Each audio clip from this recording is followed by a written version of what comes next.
Now, have you been told to straighten your elbow when you're missing your shot left or right?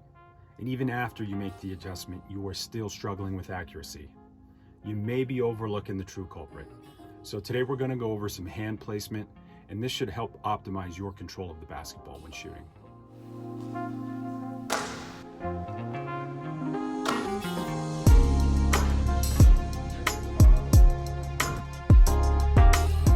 Everybody, I'm here to help players execute the best jump shot they can, and today we're going to focus on hand placement. Like, subscribe, and share the videos with anybody you think might benefit from these tutorials. Let's get into it.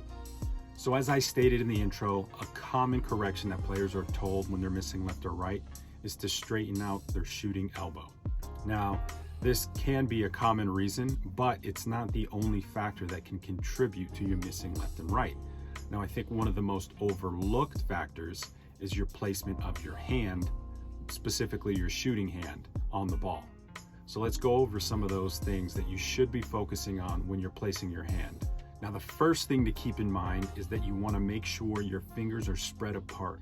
Now, spread apart fingers gains more control on the ball than fingers that are close together. I mean, it's a simple visual, really, if you consider how much more coverage that you're getting on the ball by an open hand as opposed to a closed hand. So that's going to gain you more control of the ball by spreading your fingers apart right off the bat. Now, the second thing that you want to keep in mind is that the ball is resting on the fingertips of your hand, not on the palm itself. A good exercise to help demonstrate this is by just taking a ball, resting it on your palm, almost like you're going to shoot it. And then do the same thing, but instead of resting it on your palm, rest it on your fingertips. Now, when you put it on your fingertips, you'll see it's a lot easier to control the ball as opposed to your palm. When it's on your palm, the ball's moving around. It wants to roll off one side or the other. So there's just so much less control when you don't use your fingertips. And the third thing that you should keep in mind is you're putting your hand on the underside near the kind of rear of the ball. Sometimes I'll see players where they have their hand kind of rotated to the outside of the ball, and this is going to make all of the other fundamentals that we go through with the jump shot very difficult to execute.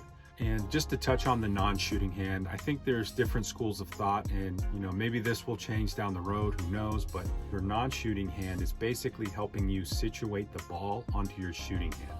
So it's not executing the actual shot itself, and it shouldn't be flicking the ball or adding rotation to the ball. It's basically getting the ball onto your shooting hand, keeping it there in position as you go through the rest of the steps to execute your shot. Now, the common placement for your non-shooting hand is somewhere on the side of the ball, maybe even slightly near the front of the ball.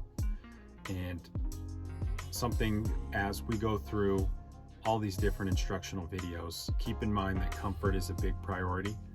So one person might find it more comfortable to shoot with their non-shooting hand on the side of the ball. One might find it a little more comfortable near, slightly near the front of the ball as opposed to directly on the side. So, to each their own. Find out what's comfortable for you and start implementing that. So those are some tips to take into account with hand placement. Let me know in the comments if you have any other additional suggestions or practices that you like to use to improve your hand placement on the ball. Don't forget to like and subscribe and check out some of our other videos if you want to improve your jumper. And if you're looking for personalized help, visit our website and we'll work with you to help refine your shot. And remember, don't just sit there and watch the videos. Get out there and get some reps under your belt. Put the stuff into practice. See you guys in the next video.